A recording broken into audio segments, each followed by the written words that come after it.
Bom dia, boa tarde, boa noite. Como vocês estão? Eu espero que bem. E hoje a gente vai conversar um pouquinho sobre futebol e sociedade, política.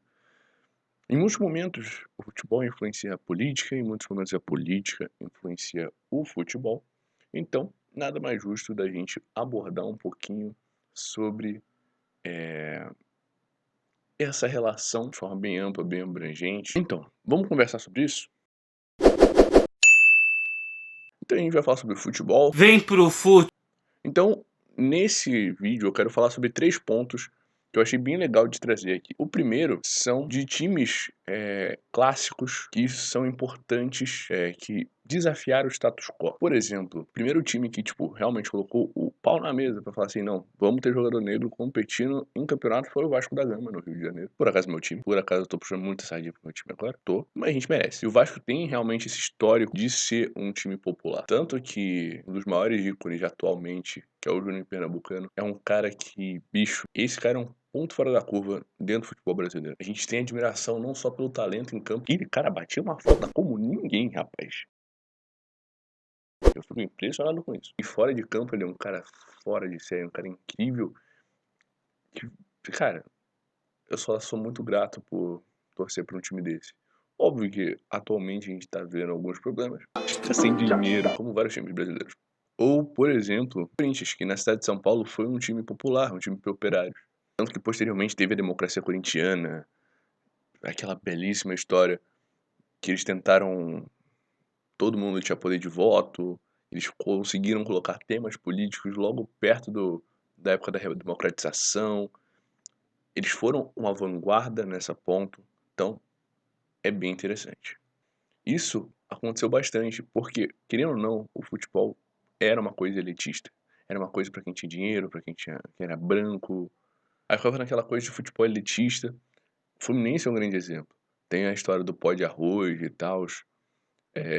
O próprio Fluminense fala que essa não é a versão oficial, que antigamente era um termo, naquela época era um termo que eles usavam de forma racista, e depois, posteriormente, houve uma ressignificação desse termo para virar um termo homofóbico.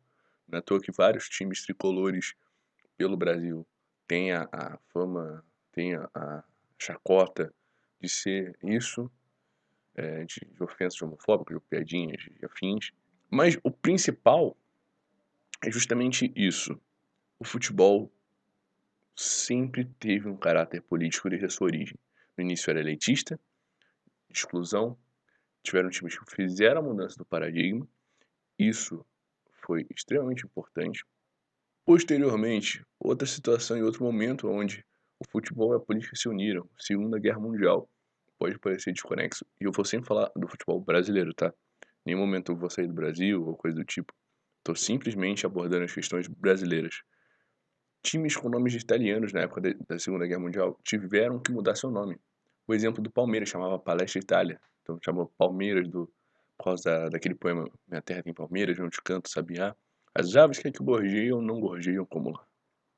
Então, isso foi influenciado pela Segunda Guerra, então o Cruzeiro também tem que mudar, tanto que mudou para um nome de símbolos nacionais, então Cruzeiro, Palmeiras, coisas assim, coisas que representavam o Brasil. Esse é mais um exemplo onde a política e o futebol e a sociedade se unem. Eu acho que o terceiro e o mais famoso, que é o exemplo, nosso exemplo prático do Panis e Circes, o pão e circo, era quando a gente tinha situações muito adversas, muito críticas no Brasil, por exemplo, 1970, onde o Brasil ganhou a Copa, a gente ganhou o tricampeonato com o Pelé, e foi o auge. Tem foto do Pelé segurando a mão do, do presidente da época. Me fugiu o nome agora, mas um Google você descobre. Eu tô aqui só para propor o diálogo. Eu sou como se fosse um tema da redação do Enem. Entende?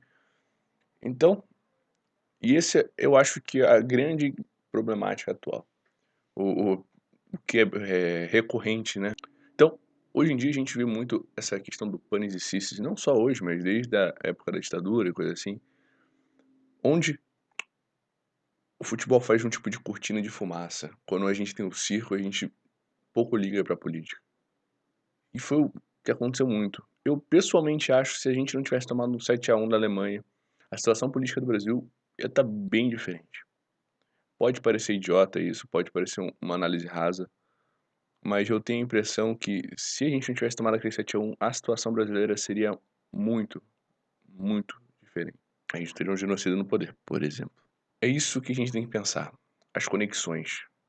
As conexões entre coisas que a gente poderia pensar. Mas isso não faz sentido nenhum juntar futebol e sociedade, futebol e política.